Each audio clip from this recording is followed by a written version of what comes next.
ॐ मङ्गलं भगवान् विष्णुः मङ्गलं गरुडध्वजः मङ्गलं पुण्डरीकाक्षः मङ्गलाय तनोः हरिः। कृष्णं वन्दे जगद्गुरुं वाण्येकाशमलं करोति सततं या संस्कृता धार्यते।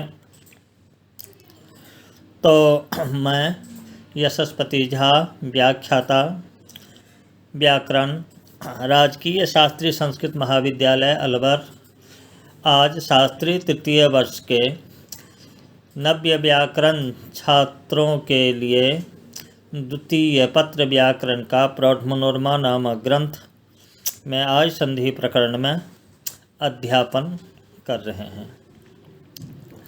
तो इससे पूर्व जो तो हो चुका है सभी सूत्रों का विवेचन। अब यहाँ से आज शुरू करेंगे मनोरमा में द्विवचनमिति सुप्तिगंतम पाणिनीय सूत्र, पहला अध्याय, चौथा पाद, 14 नंबर का सूत्र। इति अंतग्रहणेन संज्ञाविधौ प्रत्ययग्रहणे तदंतग्रहणं नास्ति इति ज्ञापितत्वादिति भावः। तेनेह न कुमार्योर्धोश्चागारं कुमार्यगारं बध्वगारमिति अस्पष्टं च इदं भाष्यादौ द्विवचनान्तं प्रगृह्यं स्यादिति तु प्राचः प्रमाद एव। तो प्रिय छात्रों, ये जो प्रौढ़ मनोरमा ग्रंथ में दिया गया है, इसका मूल ग्रंथ जो सिद्धांत कौमुदी है उसमें है सूत्र ईदुदे द्विवचनम प्रगृह्यम। तो वृत्ति में कहा है ईदुदे दंतम द्विवचनम प्रगृह्य संयम स्यात्। उदाहरण में हरि एतो विष्णु इमौ गंगे अमु पचेते इमौ मणिबोष्ट्रस्येति तु इवार्थे व शब्दो वा बोध्यः। तो इसका जो तात्पर्य है सूत्र का या प्रौढ़ मनोरमा में विवेचन इस हिसाब से कर रहे हैं, जो दीर्घ ईदंत, दीर्घ उदंत और एदंत द्विवचन को यह सूत्र प्रगृह्य संज्ञा करता है, न कि ईदंत उदंत ऐदंत द्विवचनांत को। तो मनोरमाकार उसमें उपपत्ति देते हैं कि सुप्तिगंतम जो अंत ग्रहण किया गया है वह ज्ञापित करता है संज्ञा विधौ इत्यादि, अर्थात जिस सूत्रादि के द्वारा संज्ञा का विधान किया जाता हो उस सूत्र में उद्देश्य का निमित्त रूप में यदि प्रत्यय का ग्रहण किया गया हो तो वहाँ पर उस प्रत्यय से प्रत्ययांत का ग्रहण नहीं होता। ईदुदे द्विवचनम प्रगृह्यम सूत्र भी प्रगृह्य संज्ञा का विधान करता है, अतः उद्देश्य रूप में गृहीत प्रत्यय जो है द्विवचन से द्विवचनांत का ग्रहण नहीं होता है, अतः ई तदंतादि द्विवचन प्रत्यय की भी प्रगृह्य संज्ञा होती है।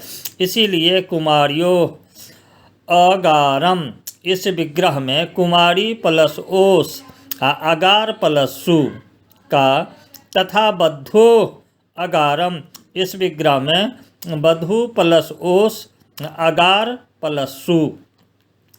यहाँ पर षष्ठी तत्पुरुष समास होकर विभक्ति का जब लुक हो जाएगा तो क्रमशः कुमारी प्लस अगारम तथा बधु प्लस अगारम, यहाँ री के दीर्घ ईकार या धू के दीर्घ उकार की प्रगृह्य संज्ञा नहीं होती। तो यहाँ पर शब्दरत्न टीका में कहते हैं कुमारियो रति अत्र हि प्रत्यय लक्षणेन द्विवचनान्तत्वं श्रुत्वा चेददन्त्वम् अस्तीति भावः इदं तद्विवचनान्तम् इदन्तम् इत्यर्थे ईदन्तं यत् द्विवचनं तदन्तम् इत्यर्थे तदन्त विध्य संभव एव दोषो बोध्यः। यानी तदंत विधि मानकर ईदंत उदंत एदंत जो द्विवचनांत उसे प्रगृह्य संज्ञा हो, ऐसा सूत्रार्थ होता तो समास होने के बाद की स्थिति में कुमारी प्लस अगारम या बधु प्लस अगारम, यहाँ पर कुमारी में ई तदंत तथा बधु में उ तदंतत्व जो प्रत्यक्ष ही सुनाई पड़ रहा है, तो प्रत्यय लक्षण से द्विवचनांत भी आ ही जाएगा। इस प्रकार कुमारी ई दंत द्विवचनांत तथा वधू ऊ दंत द्विवचनांत कहलाएगा, तो उसकी प्रगृह्य संज्ञा हो जाएगी। तब प्लुत प्रगृह्या अचिनित्यम, प्लुत प्रगृह्या अचिनित्यम से प्रगृह्य उद्देश्यक प्रकृति भाव हो जाएगा। तो संधि नहीं होने से कुमार्य गारम बद्धगारम प्रयोग नहीं बन पाता, यह दोष होता है। तो शब्द रत्नकार कहते हैं कि यह जो ऊपर अव्याप्ति दोष दिया गया, वह तो इस सूत्र का अर्थ ईदंत जो द्विवचनांत इत्यादि माना जाएगा। तब यदि सूत्र का अर्थ ईदंत जो द्विवचन तदंत को इत्यादि माना जाएगा, तब तो तदंत विधि हो ही नहीं सकता था, असंभव है। यही दोष समझना चाहिए। अर्थात तब मनोरमाकार के मतानुसार ईदंत उदंत एदंत यत द्विवचनम तदंतम इत्यर्थो न तदंत विध्य संभवात्। अस्तु।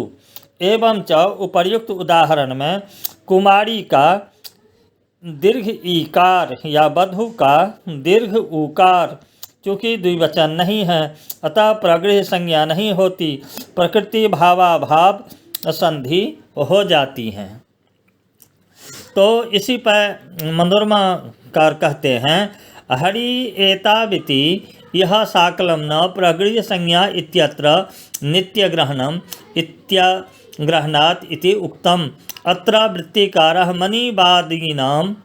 मणिवादीनां प्रतिषेधो वक्तव्यः इति पठित्वा मणिव रोदसी इव दंपति इव जंपति इति उदाजहारात्।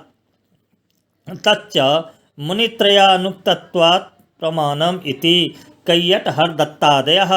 एवं स्थिते मणिबोष्ठस्य लम्बेते प्रियो वत्सरो मम इति भारतं प्रयोगं सामर्थ्यते इवार्थे इति व शब्द एव वं प्रचेतसि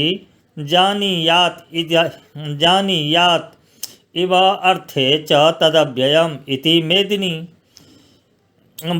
वा यथा तथैवेवं साम्ये इति अमर ग्रंथ व्याख्यावसरे सात्रवं च पपुर्यसः इति कालिदास प्रयोगस्य अभियुक्ते रुदाहृतत्वात् कादम्ब खंडित दलानि च पंकजानि इत्यादि दर्शनात् चेति भावः। यत्तु पाठांतरं बत्वा यथा तथा इत्यादि तद अयुक्तम नामलिंगानुशासन प्रक्रमे तद्धित बतेरनुगुणत्वात् अपत्य समूहादि पर्याय मध्ये अण फीय बुआदीनाम उपतेश्च। यानी हरि एतौ यहाँ पर साकल्य अर्थात इको सवर्णे साकल्यस्य ह्रस्वश्च सूत्र से ह्रस्व समुचित प्रकृति भाव नहीं हुआ, क्योंकि प्लुत प्रगृह्या अचिनित्यम सूत्र में नित्य का ग्रहण है, यह बात कही जा चुकी है। तो शब्द रत्नकार इत्युक्तम इति मूले इति शेषः अर्थात कौमुदी में कही जा चुकी हैं, यहाँ वृत्तिकार मणिवादीनां प्रतिषेधो वक्तव्यः ऐसा पढ़कर इसका उदाहरण देते हैं। मणिब रोदसीब दंपतीब जंपतीब इत्यादि। उनका तात्पर्य है कि उपर्युक्त प्रयोगों में मणि रोदसी आदि ईदंत द्विवचन है, तथापि प्रगृह्य संज्ञा नहीं हुई, तो प्रकृति भाव भी नहीं हुआ। अतः उन सब शब्दों के आगे इव के रहने पर सवर्ण दीर्घ हो गया। तो मनोरमाकार कहते हैं कि वृत्तिकार द्वारा पठित मणिवादी नाम इत्यादि वचन तीनों मुनियों द्वारा अनुक्त हैं, अतः अप्रमाणिक हैं, ऐसा कैयट हरदत्त आदि ने कहा है। ऐसी स्थिति में मणिबोष्ठस्य लंबेते इत्यादि जो महाभारत का श्लोक है उसमें आए मणिव का समर्थन अर्थात उसके साधुत्व की उपपत्ति कौमुदी में कही गई। इवार्थे ब शब्दो वा बोध्य अर्थात मणि प्लस ब। इस प्रकार पदच्छेद समझना चाहिए, न कि मणि प्लस इव ऐसा। तो यहाँ व अथवा बा शब्द हैं जो इवार्थक हैं अर्थात सादृश्य अर्थ वाला है। ब और बा शब्द इवार्थक होता है। इसमें मेदिनी कोश को प्रमाण रूप से मनोरमाकार उद्धृत करते हैं। मंग प्रचेतसी जानीयात इवार्थे च तदव्ययम्। इसी प्रकार ब बा यथा तथैव इत्यादि अमरकोश की व्याख्या के अवसर पर शास्त्रवं च पपुर्यसः इस कालिदास के प्रयोग को अभियुक्तों ने उदाहरित किया है। तो शब्द रत्नकार कालिदास के श्लोकांश की व्याख्या करते हैं। शास्त्रवं वेति शास्त्रवं यश इव इत्यर्थः। क्वेत्यादि कोश प्रदर्शनेन ब शब्द इव पर्यायः स्वतंत्र एव न तु सत्या भामादिवत् एकदेश इति सूचयति।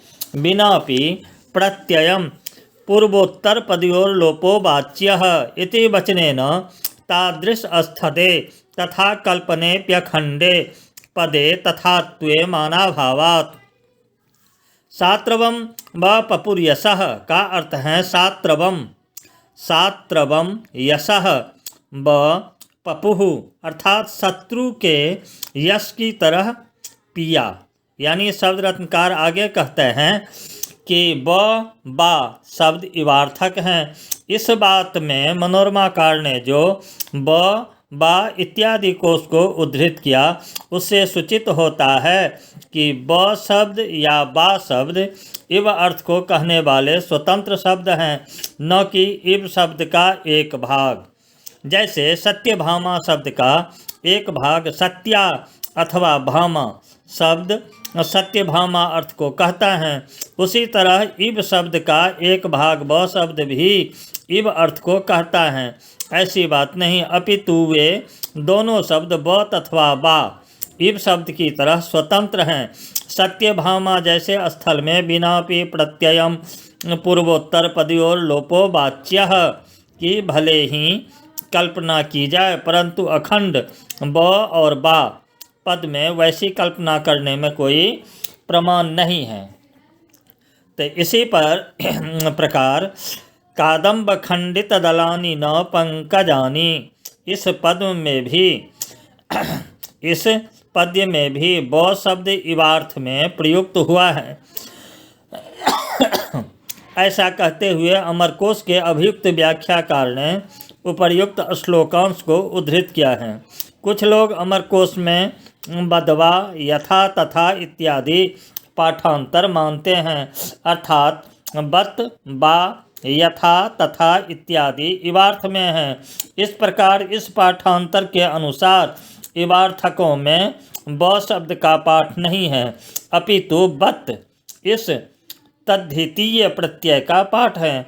तो मनोरमाकार इसका खंडन करते हुए कहते हैं तत् अयुक्तम, क्योंकि नामलिंगानुशासन अर्थात प्रातिपदिक के लिए लिंग का अनुशासन करने हेतु बने इस कोश में तद्धित प्रत्यय बत का पाठ करना अनुगुण है, उपयुक्त नहीं है, क्योंकि तब तो अपत्य या समूह के पर्यायवाची शब्दों में अन प्रत्यय फीय प्रत्यय बुय प्रत्यय आदि प्रत्ययों का पाठ करना चाहिए था, परंतु किया नहीं गया है। अतः सादृश्यार्थक शब्दों के पर्याय में बत का पाठ मानना अनुचित है, अपितु ब बा इत्यादि वाला पाठ ही उचित है।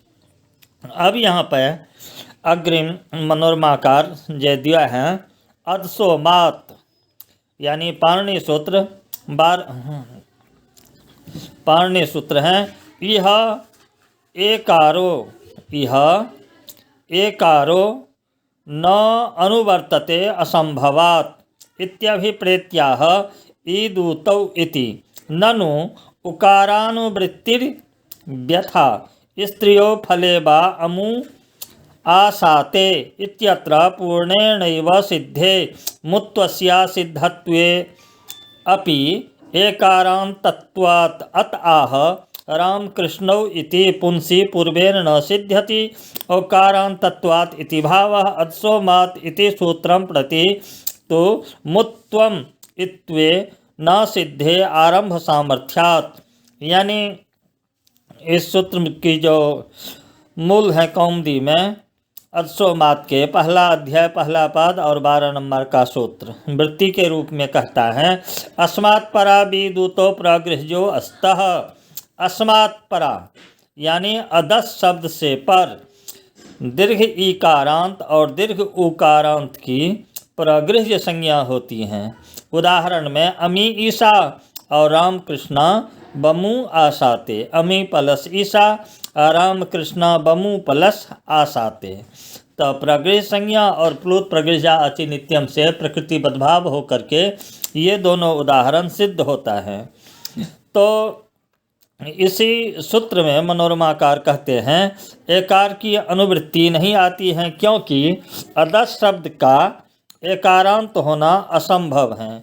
यहाँ कोई ननु आदि इत्यादि से प्रश्न करता है कि इस सूत्र में उकार की भी अनुवृत्ति व्यर्थी है क्योंकि स्त्रियौ अमु आसाते या फले अमु आसाते इन दोनों स्थल पर ईदुदे द्विवचनम प्रगृह्यम इस पूर्व सूत्र से ही अमु में मकारोत्तरवर्ती ऊकार की प्रगृह्य संज्ञा हो ही जाती क्योंकि यदि प्रगृह्य संज्ञा के प्रति मुत्व असिद्ध भी हो जाए तब भी उससे पूर्व की जो स्थिति रहती है अदे ऐसा एकारांत मानकर भी तो उकार को पूर्व सूत्र से प्रगृह्य संज्ञा हो ही जाएगी। पुनः दीर्घ उकार की अनुवृत्ति क्यों? तो मनोरमाकार कहते कि जहाँ पुंसत्व की विवक्षा होगी उस अमु के उकार को पूर्व सूत्र से प्रगृह्य संज्ञा नहीं हो सकती थी क्योंकि वहाँ पर मुत्तु के असिद्ध होने पर औकारांतत्व अदौ रहता है जबकि पूर्व सूत्र औकारांत की प्रगृह्य संज्ञा तो करता नहीं। इसी बात को सूचित करने के लिए कौमुदी में रामकृष्णौ ऐसा पूर्व पद अमु आसाते इस उदाहरण में पहले दिया गया। तब पुनः जिज्ञासा उत्पन्न होती है कि तब तो इस सूत्र में उकारानुवृत्ति मानने पर भी रामकृष्णौ अमु प्लस आसाते में अमु के उकार को इस सूत्र से भी प्रगृह्य संज्ञा नहीं हो पाएगी क्योंकि मुत्तु के असिद्ध हो जाने पर औकारांत तत्व आ जाएगा एवं च औकारांत को तो अदसोमात भी प्रगृह्य संज्ञा नहीं करता है। अतः मनोरमाकार कहते हैं अदसोमात इस सूत्रारंभ सामर्थ्यात इस सूत्र के प्रति मुत्तु या इत्व असिद्ध नहीं होता। तो यहाँ पर शब्द रत्नकार कहते हैं जो आरंभ सामर्थ्यात इति ननु कार्यकाल पक्षे अनुनासिक प्रतिषेधेन चारितार्थ्यम तत्पक्षे ही संज्ञा शास्त्रस्य न पृथक बोधकत्वं पूर्वत्र सिद्धम इति च अतिदेशः कार्यार्थः कार्यज्ञानं च वाक्यार्थबोधोत्तरमिति यद्देशे वाक्यार्थबोधस्तद्देश अस्थत्वमेव तस्य किंच अधिकारः।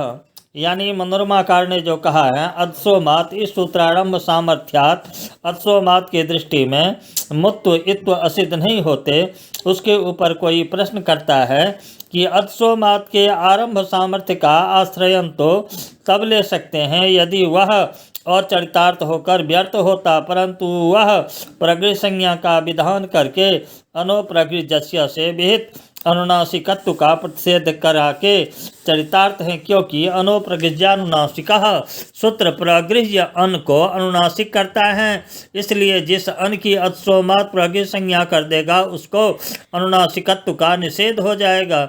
इस प्रकार कार्यकाल पक्ष में अनुनासिकत्व का प्रतिषेध करके अदसोमात चरितार्थ होगा। तो शब्द रत्नकार उसी का उपादन करने के लिए तत्पक्षे इत्यादि से कहते हैं। तात्पर्य यह है कि कार्यकाल पक्ष में संज्ञा शास्त्र अलग से बोधक नहीं होता अपितु यदा यदा कार्य तदा तदा संज्ञा के अनुसार विधि शास्त्र के साथ एक वाक्यतापन्न होकर ही बोधक होता है। तो पूर्वत्र सिद्धम सूत्र अतिदेश हैं और वह अतिदेश किसी कार्य के लिए होता है और कार्य का ज्ञान कार्य विधायक शास्त्र के वाक्यार्थ बोध के पश्चात ही हो सकता है। इसलिए जिस देश में वाक्यार्थ बोध होगा वही देश संज्ञा शास्त्र का कार्यकाल पक्ष में माना जाता है। इस पर यदि कोई कहे कि यह तो कार्य सिद्धत्वातिदेश पक्ष हुआ, जबकि सिद्धांत तो आपने स्वयं शास्त्र सिद्धत्वातिदेश पक्ष को माना है। इसलिए शब्द रत्नकार किंच इत्यादि से आगे कहते हैं कि अदसो शेर दादु दो मह, इस मुक्त विधायक शास्त्र की दृष्टि में अनोप्रगृह्यानुनासिक, यह अनुनासिक विधि असिद्ध है। अतः अनोप्रगृह्यस्य सूत्र से एक वाक्यतापन्न प्रगृह संज्ञा भी अर्थात अदसोमात भी मुत्व शास्त्र की दृष्टि में असिद्ध होगा। अतः मुत्व शास्त्र में अनुवृत्ति जो पूर्वात्रा सिद्धम है उसमें आए पूर्वत्र शब्द से अनोप्रगृह्यानुनासिक से एक वाक्यतापन्न अदसोमात का ग्रहण नहीं हो सकता, क्योंकि वह असिद्ध है। सिद्ध का ही पूर्वत्वेन ग्रहण हो सकता है। इस प्रकार मुत्व की अपेक्षा प्रगृह संज्ञा कर्तव्य में मुत्व शास्त्र असिद्ध नहीं होगा। इस प्रकार मुत्वादि के रहने से वहाँ ई तदंतादि द्विवचन की प्रगृह संज्ञा होगी तो अनुनासिक का निषेध होगा। इस प्रकार अदसोमात सूत्र अनुनासिक का निषेध करा के चरितार्थ हैं। इसलिए जो लोग यह कहते हैं कि किंच कार्यकाल पक्ष में भी अष्टाध्यायी के अनुसार जो पाठक्रम है उसके रहने से प्रगृह संज्ञा के प्रति मुत्व का असिद्ध दुर्वार हैं, वे भी परास्त हो गए, क्योंकि पूर्वत्रा सिद्धम की प्रवृत्ति में अष्टाध्यायी पाठकृत पूर्वत्व नियामक नहीं होता। अस्तु उपर्युक्त प्रकार से अदसोमात सूत्र को चरितार्थ उपादित करके शब्द रत्नकार समाधान करते हुए न इत्यादि से कहते हैं कि प्रगृह्यादशः, ऐसा ही यदि न्यास सूत्र पाठ करते तब भी इष्ट सिद्धि हो ही जाती। पुनः सामान्य रूप से संज्ञा करने वाले अदसोमात इस सूत्र का आरंभ जो सूत्रकार ने किया तत्सामर्थ्यात असिद्धत्व का बाद हो जाएगा। इसी अभिप्राय से कहा है मुत्वमित्वे न असिद्धे। तब प्रश्न होगा पुनः प्रगृह्याशयः, इस न्यास पक्ष में तो है सुका असुका, यहाँ भी अनुनासिक का निषेध होने लगेगा, जबकि अष्टाध्यायी में किए गए पाठ के अनुसार निषेध की प्राप्ति नहीं होती। पुनः प्रगृह्यादशः, इस न्यास के आधार पर इष्ट सिद्धि कैसे होगी? इस पर शब्द रत्नकार कहते हैं कि हे असुका असुक इत्यादि में व्यवस्थित विभाषा का आश्रय लेकर अनुनासिक निषेध का वारण कर देंगे अथवा उसका अनभिधान मान लेंगे। इस प्रकार सूत्रकार के मत में भी अनुनासिक नहीं है, यह आशय निकला, तो यह तब भाष्य से स्पष्ट है। तो मनोरमाकार ने कौमुदी में अदसोमात सूत्र में माद ग्रहण का प्रयोजन पूछते हुए प्रश्न किया गया, मात किम? तो उत्तर दिया गया अमुकेत्र असति माद ग्रहणे एकारोप्यनुवर्तेत, अर्थात यदि इस सूत्र में माद का ग्रहण नहीं होता तो इदुदेत सूत्र से एकार की भी अनुवृत्ति आने लगती, तो अमुके प्लस अत्र यहाँ भी एकार की प्रगृह संज्ञा होती, तो प्रकृति भाव हो जाने से पूर्वरूप नहीं हो पाता, अमुकेत्र नहीं बन पाता। तो मनोरमाकार इसी को ध्यान में रखकर कहते हैं कि इसका अर्थ यही हुआ कि एकार की अनुवृत्ति इस सूत्र में नहीं होती। इसी तात्पर्य का ज्ञान कराना माद ग्रहण का प्रयोजन है। तो यहाँ पर विचार करना चाहिए कि तब तो इदुत सप्तम्यर्थे प्रगृह्यम अदसः एतत् च द्विवचनम ऐसे ही सूत्र बना देते। इस प्रकार पूर्व सूत्र में अर्थात ईदुदेत सूत्र में ईदुत ग्रहण तथा प्रकृत सूत्र अर्थात अदसोमात में मात ग्रहण नहीं करना चाहिए। दूसरा लाभ यह है कि संप्रति उपलब्ध पाठ में अदसोमात इस सूत्र में पूर्व सूत्र ईदुदेत द्विवचनम प्रकृतजम से जो एक देश ईदुत इतने ही अंश की अनुवृत्ति करनी पड़ती है। एकार को छोड़कर एक योग निर्दिष्टानाम सहवा प्रवृत्ति ही सहवा निवृत्ति ही इसका विरोध सहना रूप क्लेश होता है। यह एक देश अनुवृत्ति रूप क्लेश भी नहीं होगा। अब यहाँ पर आगे मनोरमाकार चर्चा करते हैं जो यद्यपि यह छांदस है छांदसमपि इदम संदर्भ शुद्ध अर्थम उक्तम, यानी ये संदर्भ भू शुद्धि के लिए यहाँ कहा गया। यहाँ छांदस कौन है इस बात को शब्द रत्नकार स्पष्ट करते हैं। छांदस मिति से आदेशस्य छांदसत्वात् इति भावः, यानी सुपाम सुलुक सूत्र से होने वाला से आदेश चूँकि छांदस है अतः उस से आदेश को प्रगृह संज्ञा करने वाला से यह सूत्र भी छांदस है। तथापि संध्य भाव रूप संदर्भ की शुद्धि के लिए इस प्रकृति भाव प्रकरण में इसे पढ़ दिया गया है। तो मनोरमाकार आगे कहते हैं कि वस्तुतः अनुकरणार्थ होने के कारण लोक में भी प्रकृति भाव के लिए इस सूत्र को माना जा सकता है। जैसे त्वे रायो में रायो इस वैदिक प्रयोग में आए त्वे में का अनुकरण जब त्वे इति में इति किया जाएगा तब में इस अनुकरण में आए ए यानी से की प्रकृति संज्ञा करके प्रकृति भाव करा के संध्य भाव का उपादन कराएगा। इस प्रकार श्लोक में भी से सूत्र का प्रयोजन हो सकता है। तो यहाँ शब्द रत्नकार मनोरमा उक्त में इति अनुकरणे के विषय में कहते हैं। त्वे इति में इति इस अनुकरण के त्वे में घटक ए को से सूत्र से प्रकृति संज्ञा होने पर प्रकृतिवत अनुकरणम इस अतिदेश के कारण त्वे रायः में रायः इस अनुकार्य घटक प्रकृति रूप त्वे में रहने वाले पदत्व का अतिदेश त्वे इति में इति इस अनुकरण रूप त्वे में भी आ जाता है। तो पदांत को होने वाला प्रकृति भाव एकार को हो जाता है। तो इकार रूप अच के पड़े रहते भी संधि नहीं होती। यहाँ पर यदि कोई कहे कि प्रकृतिवत अनुकरणम इस अतिदेश से जैसे अनुकरण त्वे में पदत्व का अतिदेश होता है उसी प्रकार उसमें रहने वाले प्रकृतिजत्व का भी अतिदेश मान ले तब तो से सूत्र का लोक में कोई प्रयोजन नहीं।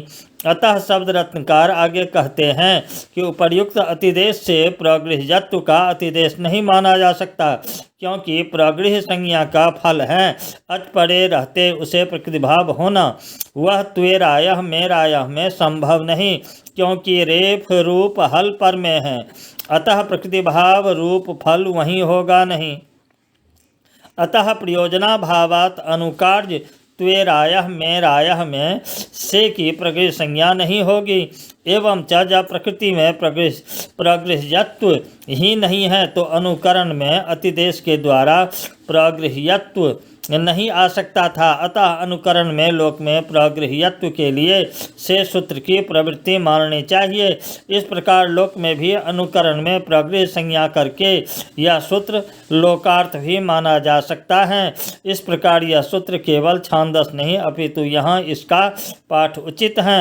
अस्मे इंद्रा बृहस्पति इस उदाहरणस्थ अस्मे का अर्थ है अस्मभ्यम अस्मत् शब्द से भ्यस लाकर उनके स्थान पर सुपाम श्लोक सूत्र से आदेश होता है। अनुबंध लोप होकर अस्मद प्लस ए इस स्थिति में से लोप से टिलोप मानने पर वर्ण सम्मेलन होगा तो उसमें अस्मे बनेगा। यदि से लोप से केवल अंत्य दकार का लोप माने तब अस्म प्लस ए इस स्थिति में अतो गुणे से पररूप करके अस्मे बन जाएगा। इत्यलम